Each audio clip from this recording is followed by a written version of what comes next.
Hello and welcome to the Mix Era Rap Podcast. I'm your host, DJ B Wise. This is a podcast where we talk about hip hop from boom bap to trap.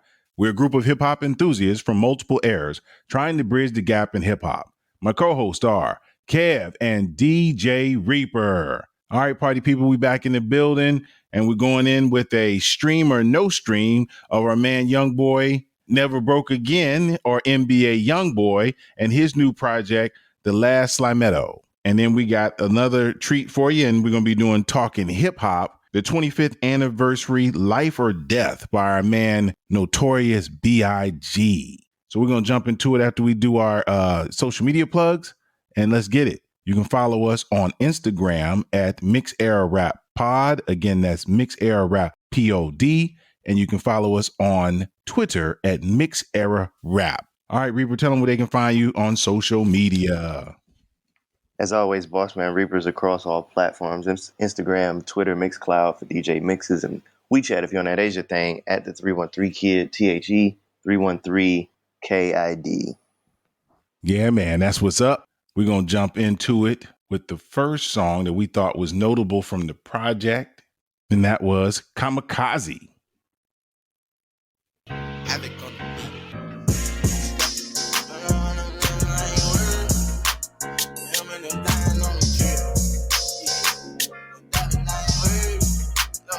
Look, clicking up like pull up and I'm strapped on with a lot of poles. You better have your flag if that's the gang you chose. Let's go. You better hit the gas and get your name on. This is Tech now. Pull up at the right side, the window down. You gon' bang out, we gon' bang out. You want push line? I leave that paint out, get your name out, put your name on lines. I said at least they put them bodies straight up in a day. Go look like Kamikaze, my daughter get your merch. Check out my pants, check out my shirt. What's tucked up in, come with a bird. You stay up in, we come inside. Next time we spin, you gon' get murked. You scared to take your shirt. And can't no belt to stop no headshot. Out the window with the red dot, shoot it spit out. Knock out at the dead off. All right, and that was Kamikaze from our boy NBA Young Boy off of his new project, The Last Slimeto. And I'm gonna get into it real. I don't want to hold back. Say this for the end. I want to go right off the bricks. Was the album too long, Reaper? You're a troll. You're going to send that to me first because you know I'm going to say it's too long. Man, this is one of the rougher records, I'm not going to lie to you, that I've to finish in recent memory. And it's interesting because there's 30 tracks, and it's interesting because later in the show we're going to talk about Life After Death, the Biggie Smalls 2-disc record, which is, I believe, 22 or 23 tracks. So we could even do some possible comparing there, which one flows a little bit better. But there's 30 tracks on this, man, and there's no skits, there's no interludes, there's no, on Wu-Tang Forever, there's not a ton of skits and stuff, but even before, it literally says, like, when you go to Wu Revolution, the first track of disc 2, he takes RZA's like, oh, before we go to side 2 or side B of this double album, let's talk about what's going on here. And Wu in 1997 going into the year 2000 is this and is that. And I wish there was just some, if you want to do an ambitious 30 track project, that's fine. Maybe you just creative juices were flowing. That's fine. But at the same time, where's the variance? Where's the breaks? Where's the something? You can't just do 30 tracks in a row without stopping and expect people to listen to it with no complaints. That's what's up, Reaper. Kev, your thoughts on the length of this project, The Last Slimeto? It was 20 songs too many. It was very long. I don't know if he got a contract situation or what, but it was unnecessary. Very, very unnecessary. Very long. I mean, you could have broke this up into 3 albums or something, and release one every week this month. It'd have been better than releasing all this at one time.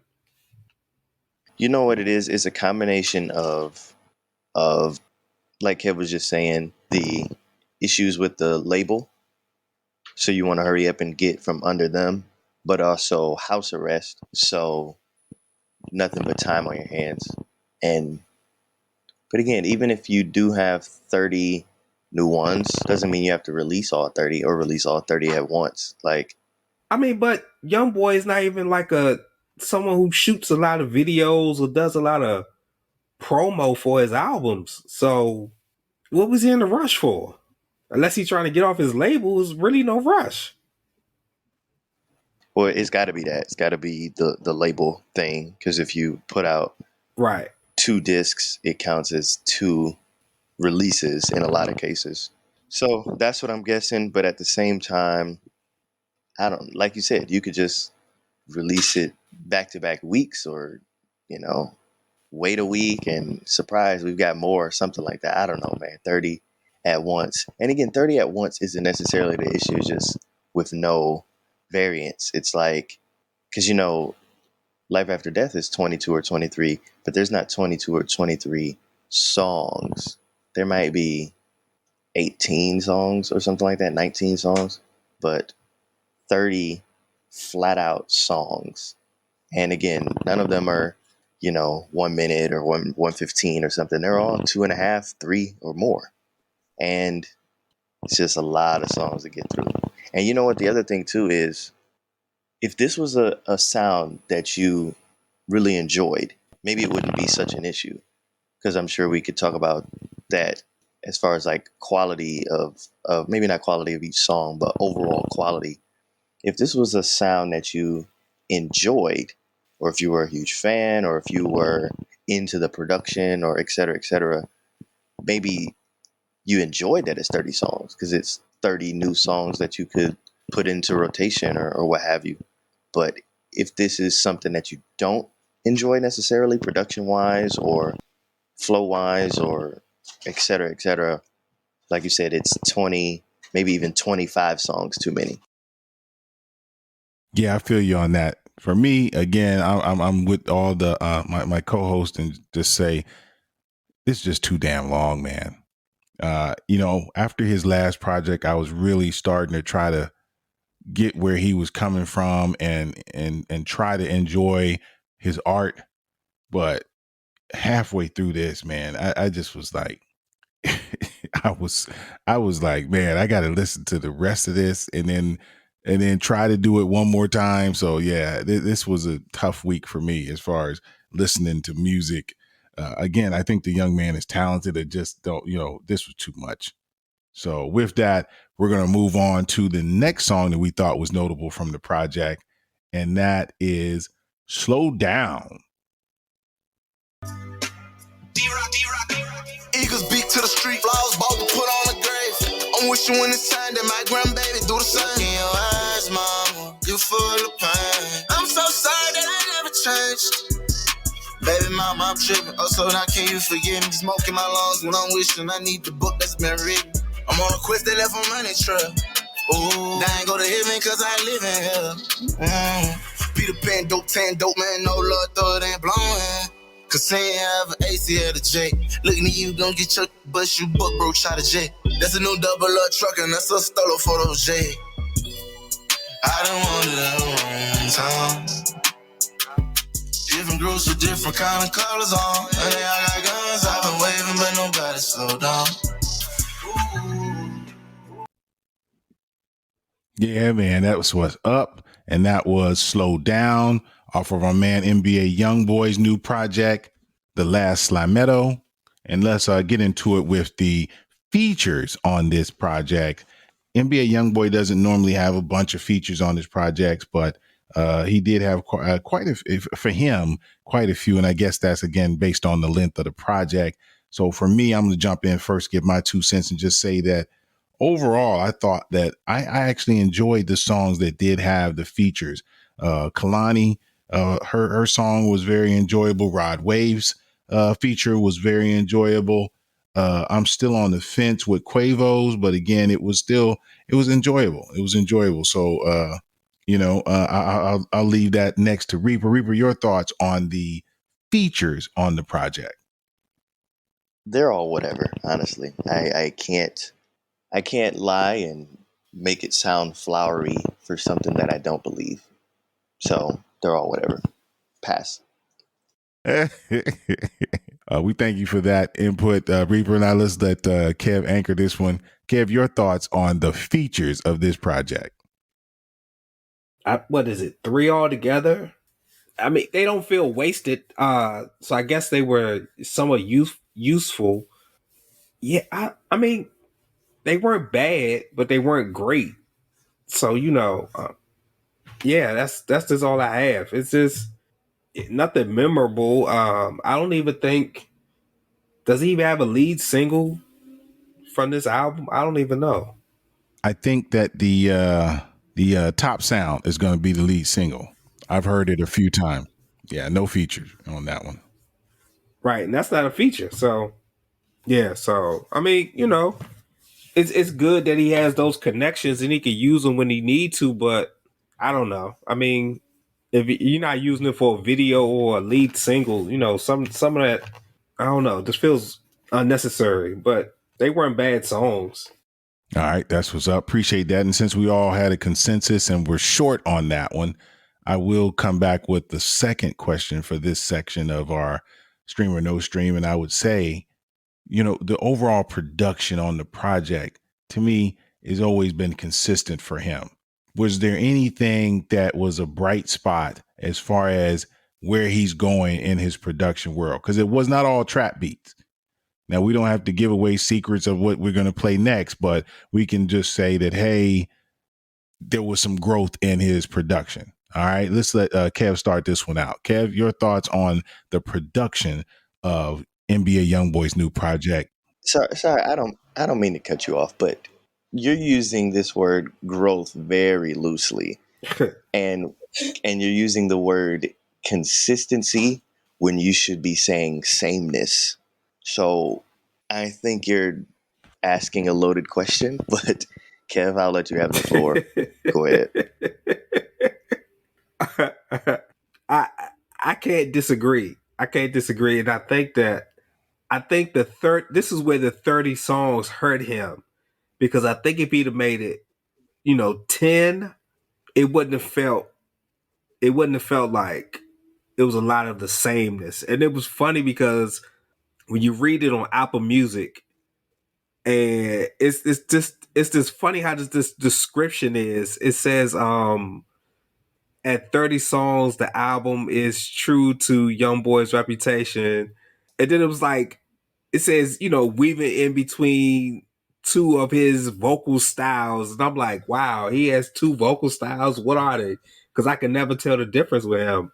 Yeah, it just felt, yeah, around about song 8, the rest of it just sound like one long song. I mean, I think so. I will say he probably does have 2, but one of them is like aggressive, and one is almost like moany, sing-songy, whining almost. And it's just like you said, even for 10 songs, that could get repetitive, but just across 30 is far too much. It's far too much. Yes, you definitely both are correct on that. So again, I actually was using the terms in sarcasm because I'm trying to be not the old dude and give this young man a chance and say, hey, there's something there. There's some reason that people enjoy his music. And is he changing what he's doing and the sameness of what he's done over the last, mixtapes and projects that he's done? I gotta say, that this was a departure from the sameness of his former, of his other projects and his other mixtapes. So for me, How? How? I don't remember very many upbeat songs on his other projects. There's actually 2 danceable songs on his projects, which surprised me. there's so he deserves points for having two semi, and you say danceable. I'm gonna say semi danceable across 30 tracks. Again, if you add in the 30 tracks, it's actually a negative. But if you take for what he's done in the past, I'm just talking about what he's done in the past. For me as a listener who could not understand why he was popular, why people were feeling him, I'm out here on the limb trying to find something, and you taking that away from me. And I'm just saying, there's two semi-danceable songs on the project. But you normally are not positive with music like this, though. Exactly. Keep the same energy. You're normally dogging it. Right. I know. And what I'm saying, over the last two projects that we have reviewed for him, I haven't liked the projects in its totality. But what I have found is that there's songs that this guy is doing now that I could actually listen to. So for me, I'm just going to say this: out of the 30 songs, there's 4 that I can listen to all the way through. That's more than the last project. The last project, I think it was 3. But that's growth for you. That doesn't necessarily mean that's growth for him. Right. No, it has to be growth for him because, again, I don't like his regular stuff. So the themes. But that's a you problem. That's not a him problem. No, it's not a problem. What I'm saying is that for the masses, there are 4 songs, because I'm going to listen to it on the masses. What I can play at a party, and what I can play at a reunion, what I can play at an event that I'm doing. So when I say there was 3 songs on the last project, literally it was 3 songs that I could possibly slide in. That means that the content wasn't too demonstrative or wasn't too sexual, and that the beat was semi to danceable, and that his vulgarity was at a lower level, if you understand what I'm saying. So again, I know you guys are saying it's about me, but I'm saying as I listen to projects, I listen to them based on the quality of what the artist is doing. And then if I don't find the quality of what they're doing, I then say, okay, can I play this for other people in a mixed crowd, meaning ages? And there was 3 songs on the last project, 4 songs on this one that I could kind of mix in to an event that I'm doing. So if that gives you some understanding of where my head is. The answer is absolutely freaking not. You can't play any of these songs for a mixed crowd, mixed races, mixed ages at a reunion. No, absolutely not, man. This is for the youth at the club, or, a youth barbecue, a youth basketball pickup game or something, man. Like, nah.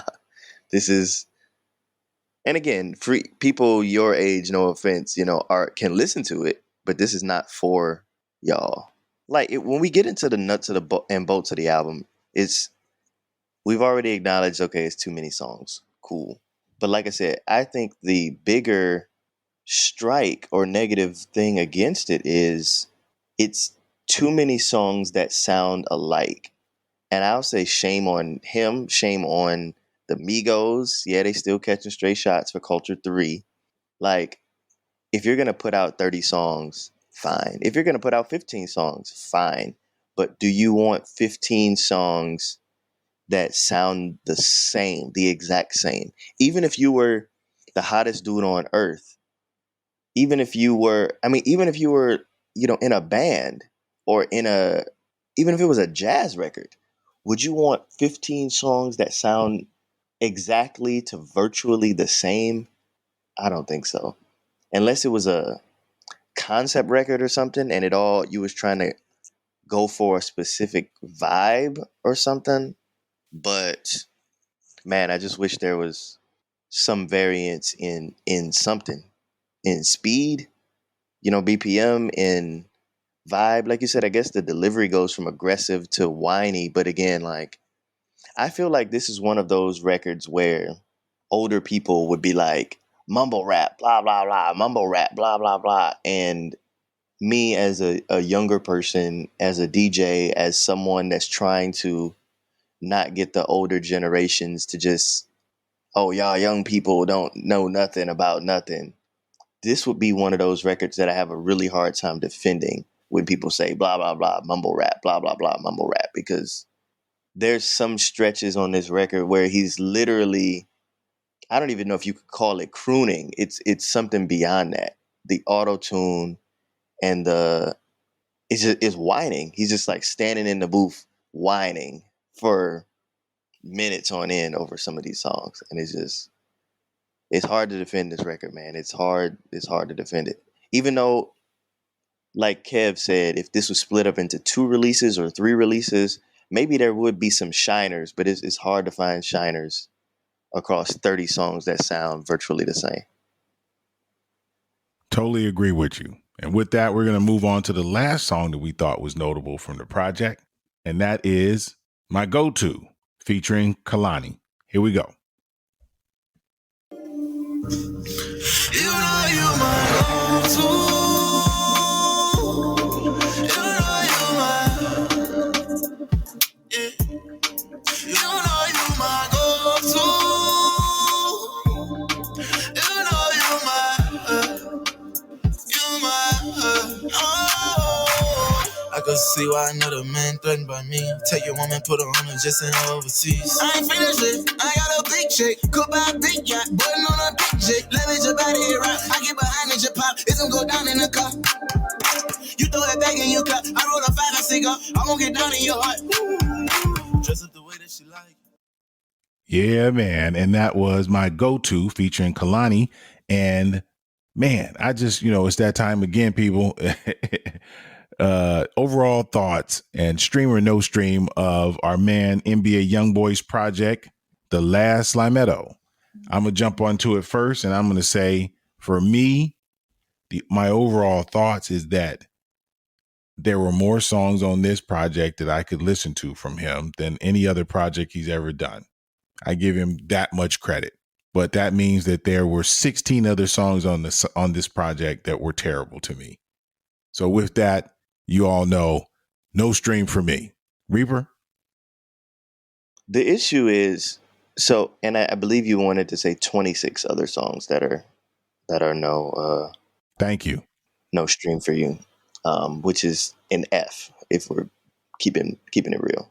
But the issue is, so My Go-To tries to be an Afrobeat song, and I mean, I guess it is an Afrobeat song simply by production only, but Afrobeat songs, just like house music, you typically don't make a 4 on the floor house song that's slower than 115 BPM or so.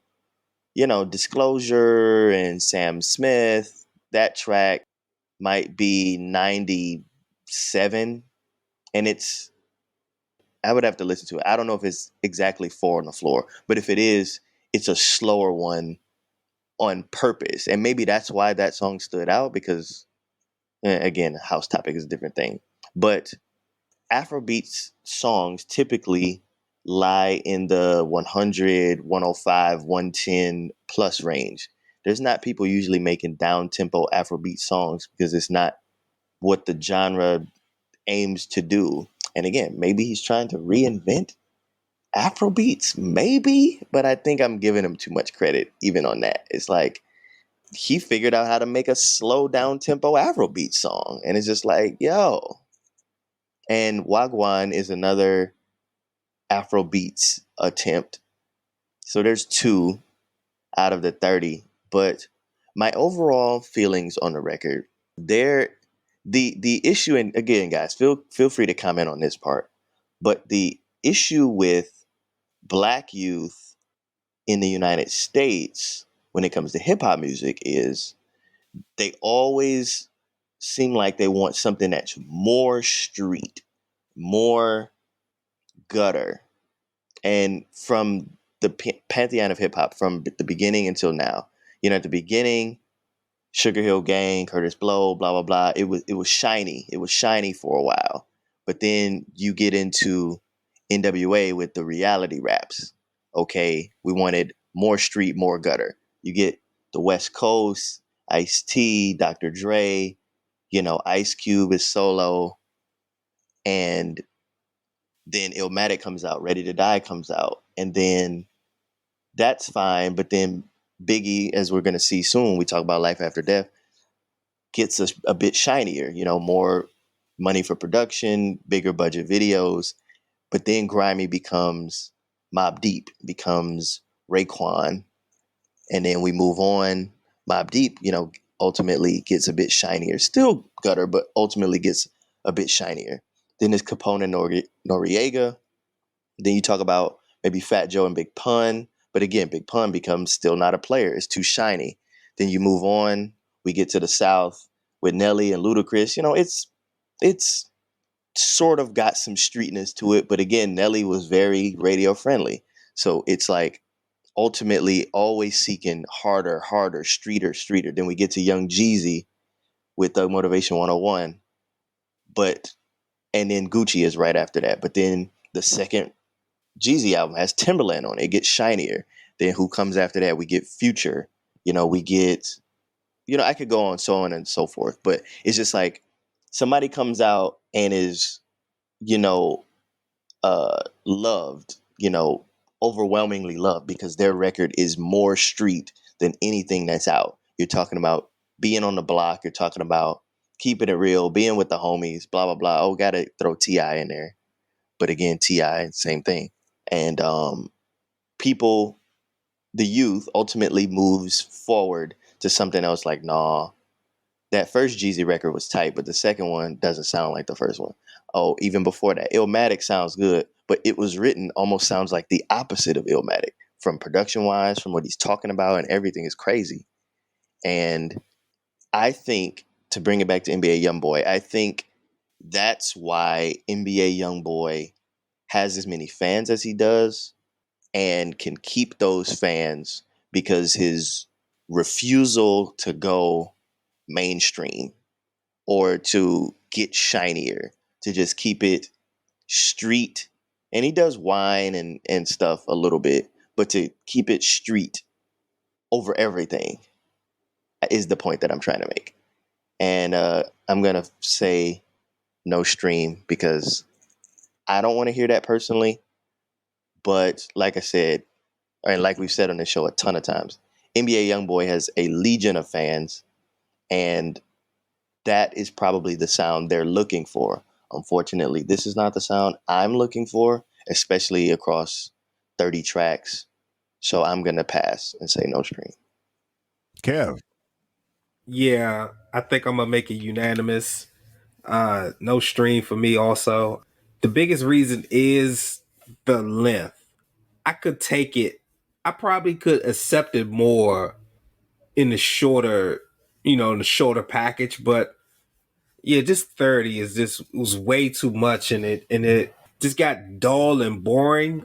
Yeah, I always make the point of NBA Youngboy and his fan base, and Reaper makes an excellent point that he stays true to his fan base, and his fan base rewards him because of he doesn't approach the music business in a conventional way. No lead singles, no promo. You don't see him on all the Breakfast Club or Drink Champs or whatever other shows out there. You don't see him do no interviews or anything like that. 85 South, anything like that. So, he's kind of like an underground artist who is consistently going number one, which is damn near hard to do. So, that's amazing. Shout out to him.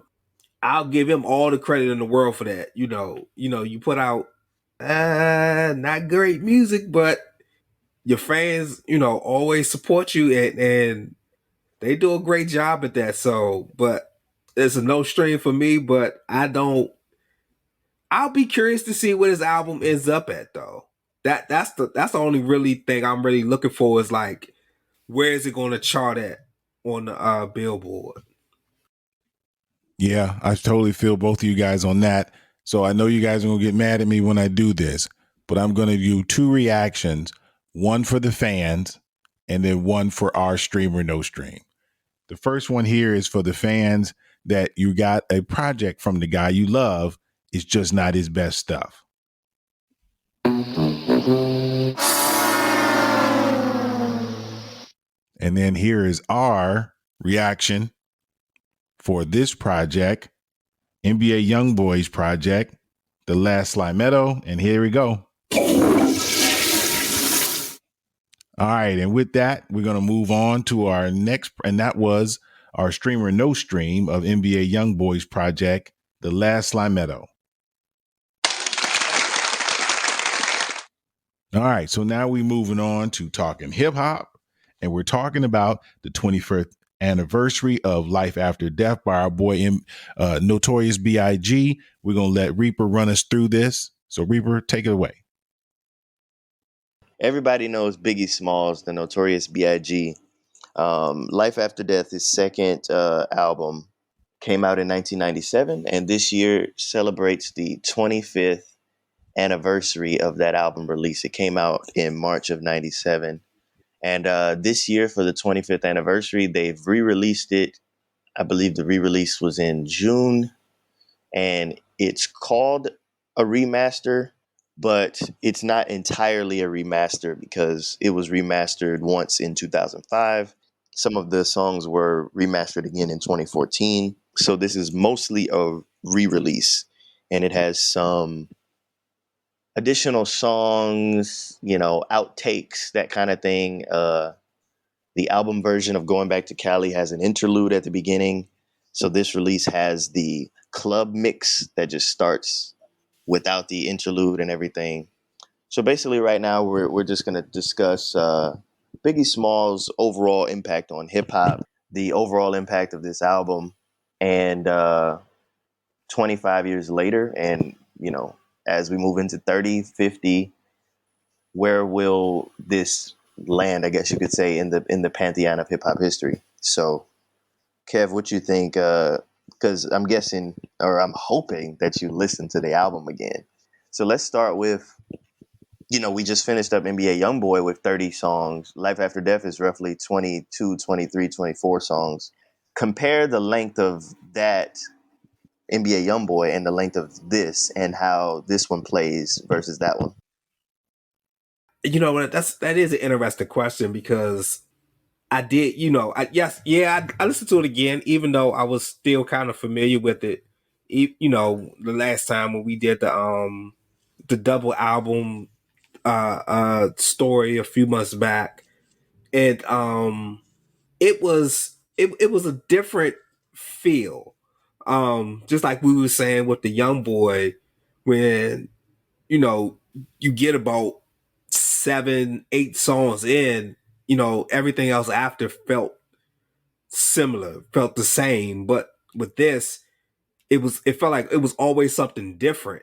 And it was funny because I was listening to so I had listened to like the first disc, and right before I was going to listen to the second disc, I got caught up in something, and then I ended up on YouTube, and it was a Clark Kent interview, and he was just saying how, the question was posed to him how Clark Kent was good, he was good with encouraging people to do better. And, it's always it was this famous story about how he told Big that you're good, but it's this other cat out here, he's better than you. And he was talking about Jay-Z. And then when Big first heard Jay-Z rap, he was like, oh, I see what you mean. And, Clark Kent was like, that's why Life After Death was such a great album, because, Big was inspired by Jay-Z to elevate himself lyrically. And, just listening to this album, it was just like, I was just like, I think, we don't talk about storytellers a lot, but, if we were ever to really, if anybody was ever to really sit down and say who told great stories, I don't think anybody's better than Big. And that's what, was going through my mind, even a few months back, listening to his albums, like, this man was an amazing storyteller. And even listening to it now, I listen to the original that I had on CD, and I listen to the remaster. I mean, it is a different feel to it, but I mean, it just flows well. It was produced well. They put the songs. I mean, I don't. It may be like one song I will move around, but I mean that's petty to me. But I mean, even the track listing was properly done. I mean, everything was just done right with this album. Even the interludes and the skits and all that. Everything. It was good. But I really don't think it's given enough credit though, to be honest. Yeah, I agree with a lot of that stuff, and I think what holds it back is because it's two discs. If you look at disc to disc one is clearly better than disc two. If you just put out disc one and none of the songs, even from disc two, like don't add anything, just the from Life After Death intro to I Got a Story to Tell, I believe is the last song on the first disc. If you just do those and keep the interludes where they are and everything, it's a classic. It's not better than Ready to Die, but it's a classic. And I'm not saying that it isn't a classic in its current form, but there's some stinkers on this too, man. I definitely agree with you there, Reaper. I re-listened to the project a couple of times this week, and you are correct. On this one, there's two that I could possibly skip. They're a little weaker, but in general, this one I can listen to. I'm not the biggest fan of Somebody Gotta Die. I thought the beat was a little weak, but the story was great. It was an awesome story. And then what's beef is just it's skippable to me. That's just. But again, I can listen to it. I don't have to skip it. Really? But the stinkers on this two, there's like four of those in there. That disc was not. It was not hidden. What's beef? It's interesting that you say that, man. I mean, I really like What's Beef, but I might say the word sequence "Somebody's Got to Die." I might say that at least once a week. Just I say it all the time. So yeah, I really. And again, I'm not saying that they're skippable songs. I'm saying that the rest of that disc is so strong that these, I would say, are the weaker two of the rest of that disc. That's all I'm saying. Okay, that's fine. Yeah, whereas disc four is four that just are bad. They're not good songs. Are we going to acknowledge the R. Kelly song? It did not. It doesn't hold up well over time, does it? It does not hold up well over time. You know what? I'll keep it a buck. Back in back in '97, I was a youngster, but that song was on the radio, and I didn't really care for it back then. And all the years since, even before R. Kelly got into all of this madness recently, I never really cared for it. I would sort of like let it play because it was, and again, it is for the intro, and then Somebody's Got to Die is heavy, and then Hypnotize is the radio single. It is shinier. Kick in the Door is rougher, it's ruggeder. And then to go into that R. Kelly one, it is variance. There is a lot of variance within just the first 5 songs. So I'll let it play because I think it breaks up the monotony. But I've never been a fan of it though. Go ahead. But you know what though? It was a club hit. Oh, I believe you. I believe because, like I said, I used to hear it on the radio all the time as a youngster, but I was never really. Yeah, uncensored in the club. Yeah. All right. Here we Yeah, go. especially the strip club. Oh man. Oh yeah, the older strippers would play that all the time. Yeah, but you know what? Even so when we get down to the interlude, just like, this sort of boom bap, 808 beat machine back in the day sort of beat, and it's just like a 45-second freestyle or something like that. It's almost like a lead in to More Money, More Problems, but it's also like jarring because it doesn't sound like the rest of the songs, but it does sound like the rest of the songs, and it's just, why doesn't Young Boy or the Amigos or just anybody, somebody that's not putting out 30 songs, somebody that's putting out 15 songs. Why don't they do something like that? Put a Ludacris used to do that on his all of his albums up until maybe the fourth one had a freestyle track on there, and it was a beatbox or it was just something that sounded different. Just take it back to the block kind of thing.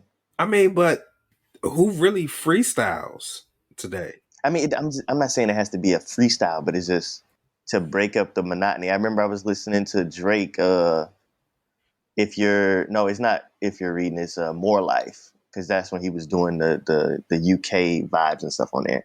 So he was doing like a little bit of drill and grime, and then he does a little bit of sort of Afro-ish, and then he starts singing, and it gets like into really like heavy singing and whining and middle of the night kind of drunk vibes. And they literally insert a skit that says, "Sorry about that, y'all. We got a little bit off course there. It's real late and, blah, blah, blah. But let's get back on course." And then they play a rap song after that. It's like, you can have fun with the record. Like, make the record an experience, man. I know this is way off the beaten path, but I was watching the Woodstock 1999 documentary this week on Netflix. And I'm a huge Limp Bizkit fan. I'll say that on air because I'm not ashamed of saying it no more. I love Limp Bizkit, man. Back in the day, now, like, man, they made some great records. And I pulled up 2 of their records, and they even played into like how much some people hated them after Woodstock 1999 on the Chocolate Starfish record. And a guy called him and left a voice message, and he's like, "Look, Fred Durst, when I see you, it's going to be my fist, your face. I'm going to punch you in the face for blah, blah, blah." And just, I can't believe that you would do stuff like that. And just even, I think it's on the first Biggie record. Somebody calls him and is just like, I can't remember what it is, but it's like they leave him a voicemail and saying something about how you're not going to call me back, or, like, put some stuff like that on y'all records, man. And just 30 songs in a row with no breaks is maddening.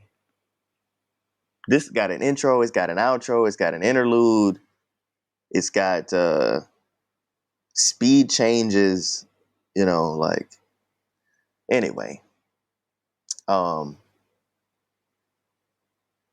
The second is Miss You. I know it's a dedication to his boy and everything, but Miss You Can Miss Me. And Player Hater is bizarre. And Before we delve too deep into this Oh, too, yeah, go let's ahead. play one tribute song.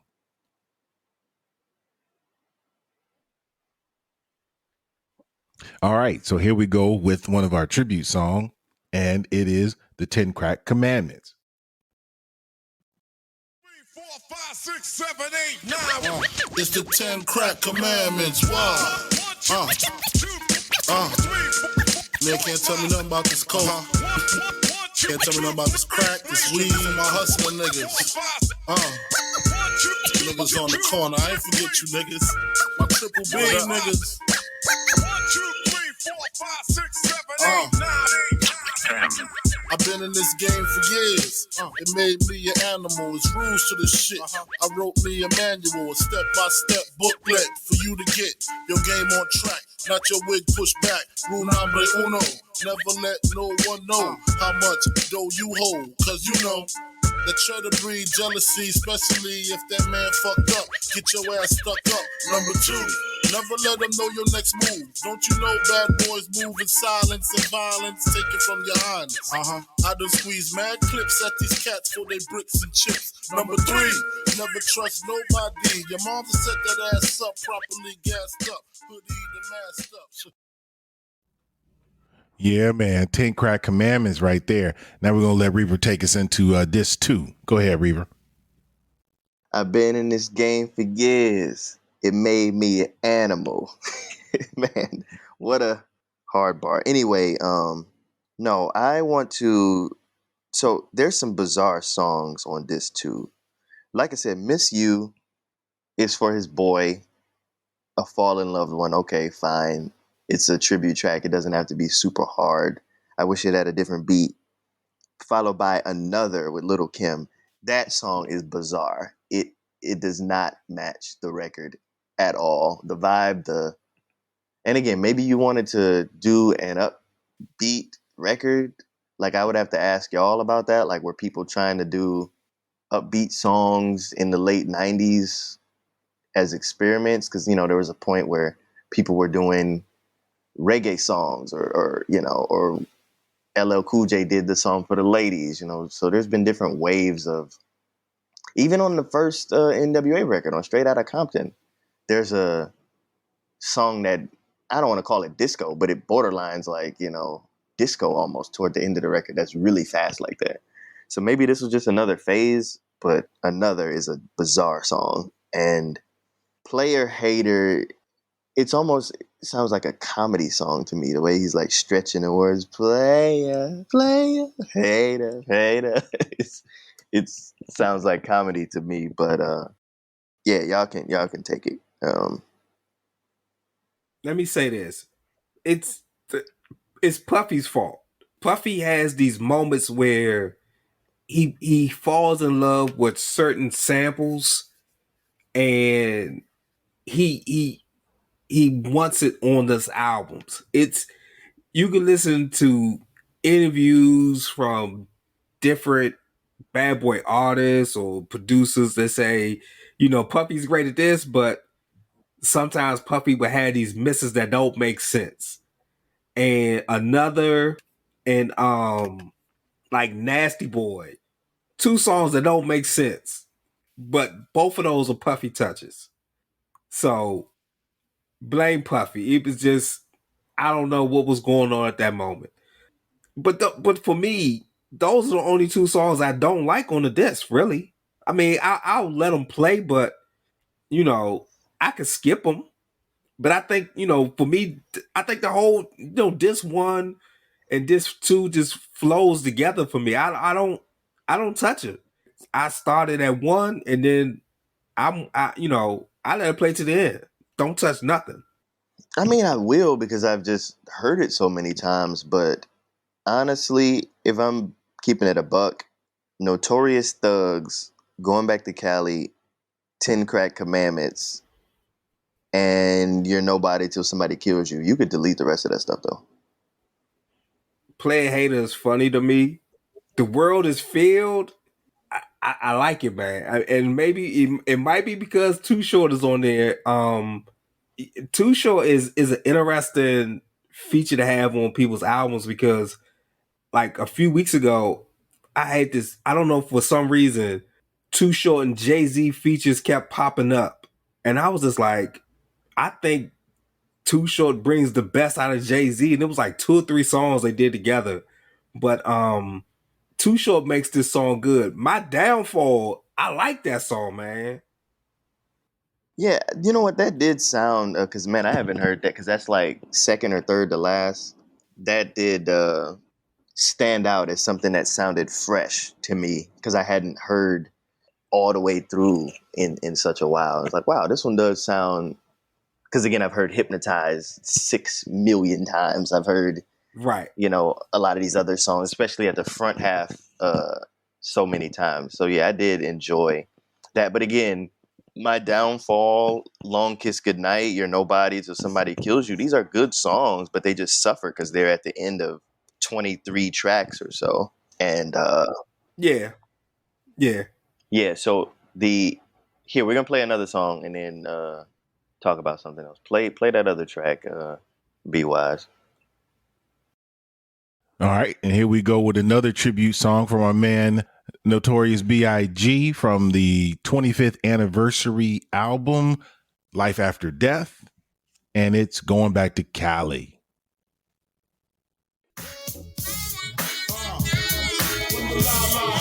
Lyrics just picture and so hard that your hat can't fit you. Either I'm with you or against you. Format bent you. Back through that maze I sent you. Talking to the rap inventor. Nigga with the game type fit that flame right. Spell my name right. B-I-double-G-I-E.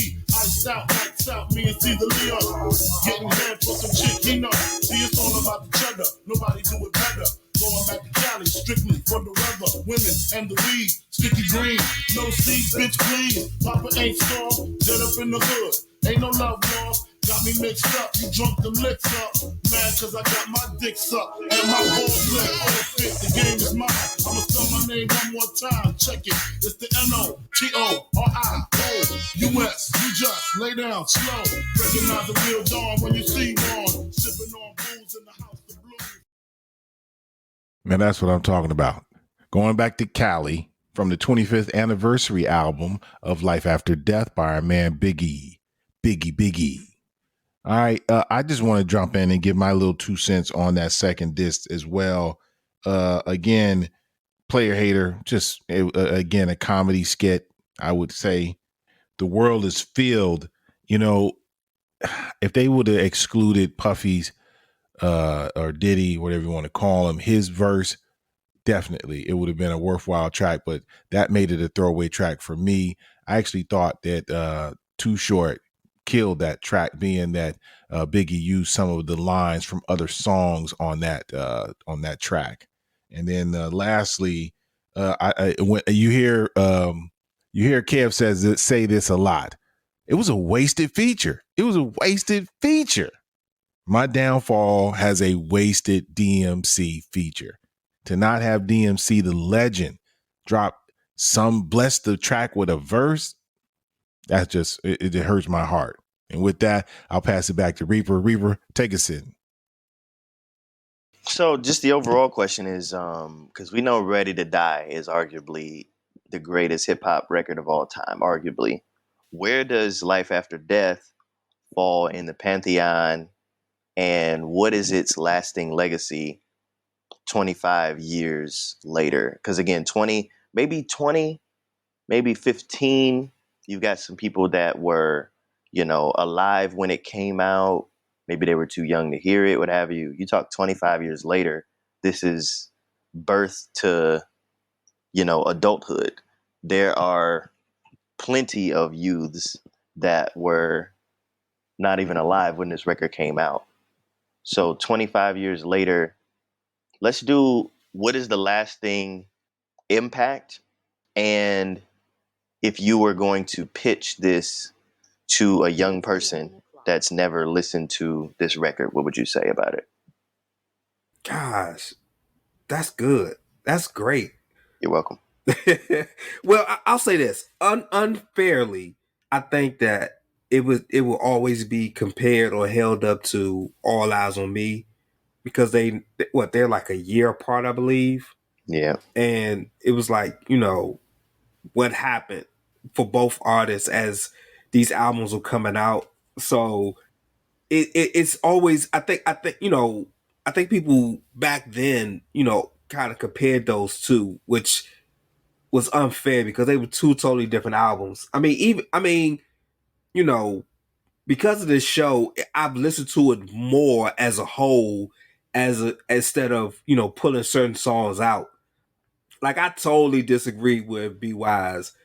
I like the DMC on the hook. I think it was just a perfect blend.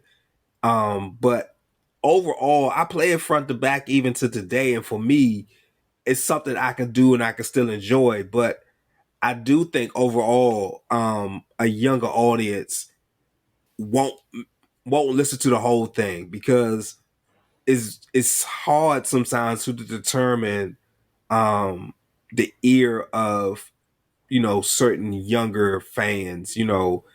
Some of the upbeat stuff would catch people's ear, but at the same time, they might be fans of Cardi or Megan or even some of Drake's stuff. But then if you do have fans that lean towards like Gunner and Young Boy or Thug, they might like some of that stuff on this too, like Downfall or Long Kiss Goodnight, You're Nobody Till Somebody Kills You, or even maybe 10 Crack Commandments.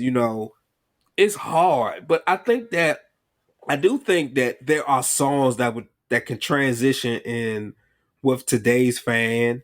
But I don't know if the whole album, I mean, even both discs, even one disc could like really, capture, a younger fan today. I'm not sure, but I think there are songs that they will listen to, they will be fans of, that they may even do their little, what they like to do, the little videos, the TikToks, and whatever they like to do. I could see that happening, but I don't know. I don't know about the whole thing though. Yeah, great job pitching the album towards them.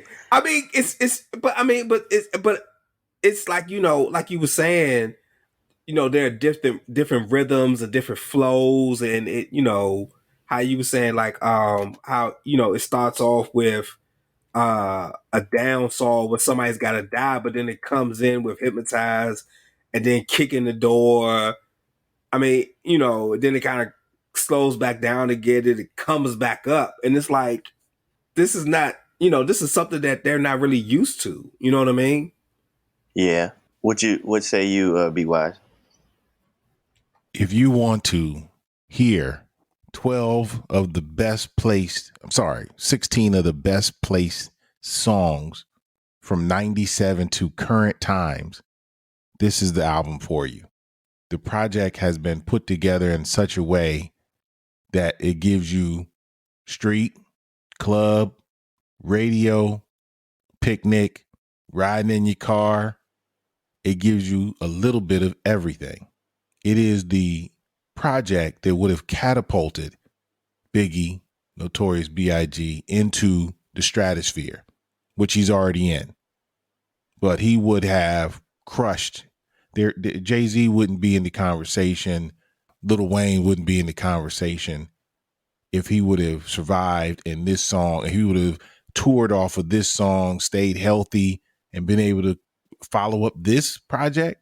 He'd have been the greatest of all time, no doubt in my mind. The only reason he makes 2 in my book is body of work. That's it. That's the only thing that keeps him away from the number 1 spot in my book, is body of work. So with that, you got to listen to it. It is, you can't say you love hip hop if you don't listen to this project. That's my pitch. Yes, I accept your pitch. Thank you. Decent pitch. If I was going to pitch it, I would just flat out say, if I wasn't going to use the argument of, oh, Biggie Smalls is arguably the greatest of all time, blah, blah, blah. Because again, what is that? If you were born, post 2000 or post 1997, like after Big already passed, what does that really mean to you? Because even though I was a youngster, I was around while Big was alive. So the idea is, you've got somebody that was born in, any period after 1997. So if you were born in 1997 proper, if you were born in 2000, if you were born, not quite 2010 or post, because if somebody was born in 2010 to now, that means they would be like 12 or 13 or 11, somewhere in there. I gave my brother a copy of Illmatic from Nas when I believe it was his 18th birthday. And I always say that's around the time you need to listen to Illmatic, when you're 17, 18, 19, maybe 16 is a little bit too young to really appreciate it. But like, to understand, like, Nas recorded this when he was your age. He was in the street. He was trying to prove he could, grab the mics in the parks and, that kind of thing. And so if we're talking about somebody like that now, somebody that was born late 2000s, 2006, 7, 8, who is roughly in that 16, 17, 18, 19 range, they were born, roughly 10 years after Big already passed. What do they say to the idea of Big being the greatest of all time, or one of the greatest of all time, or Ready to Die being one of the greatest records of all time, or Life After Death being one of the greatest records of all time? So if I don't use that argument whatsoever, I would say the pitch is, listen to it from a storytelling standpoint.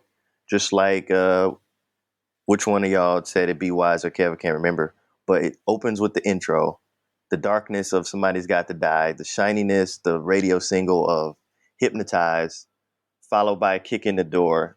There's a lot of versatility right at the beginning. I believe the R. Kelly track is right after Kicking the Door.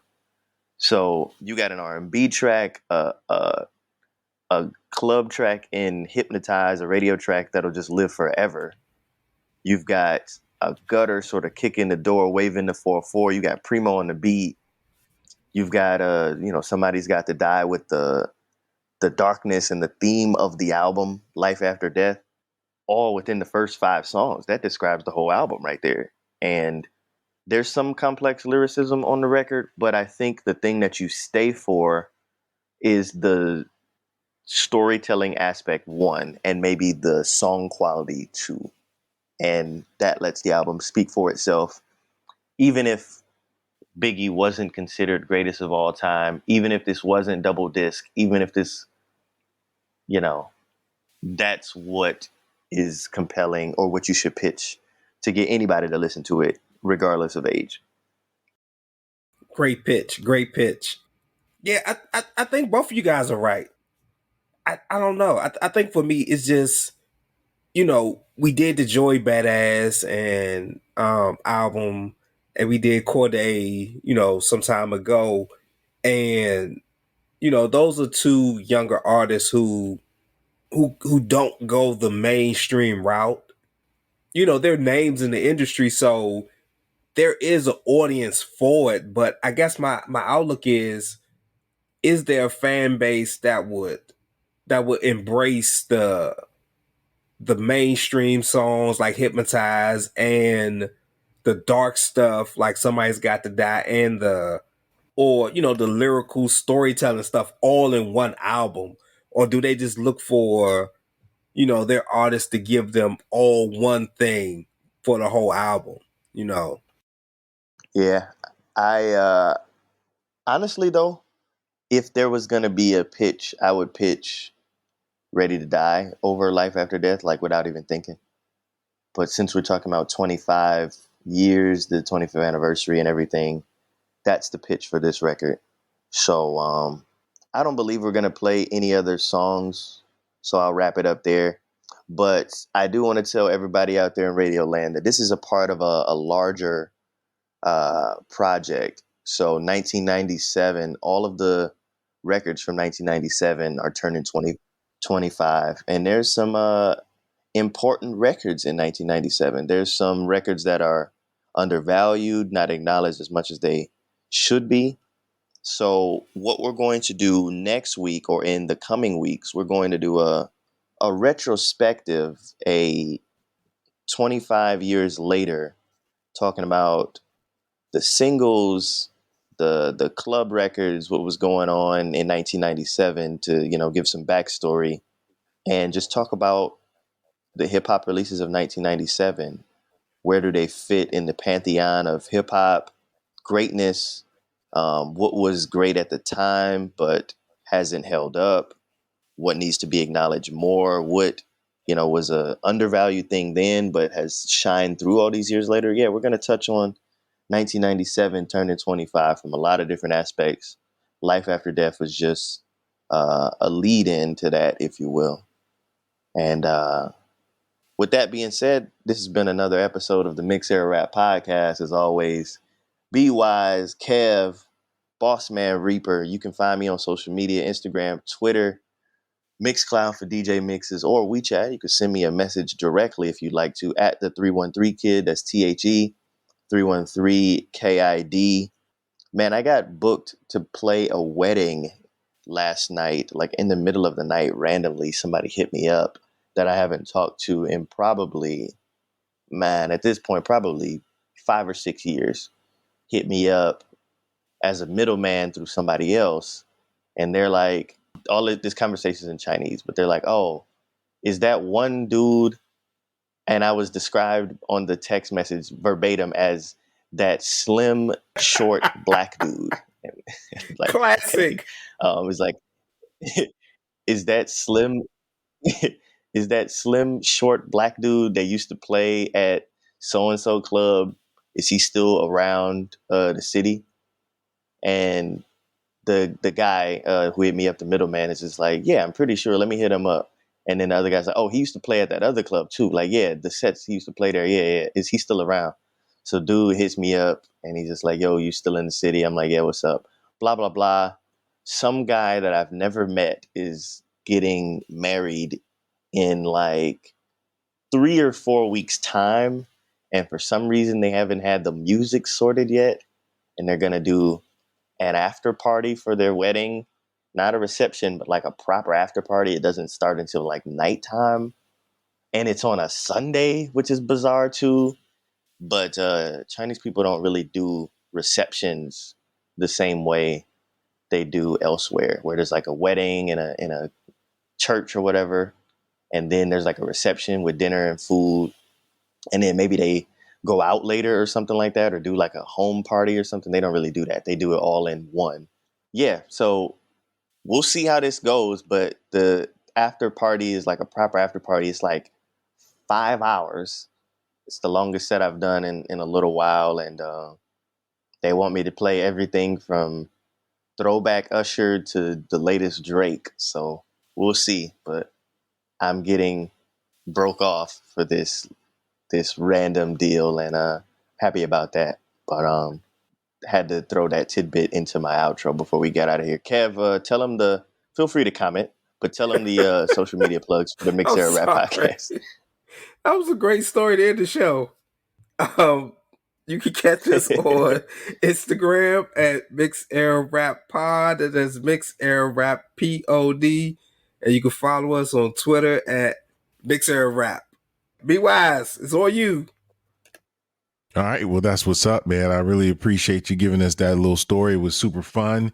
And we'd like to thank everybody for listening. Tell a friend to tell a friend. We out of here. Peace.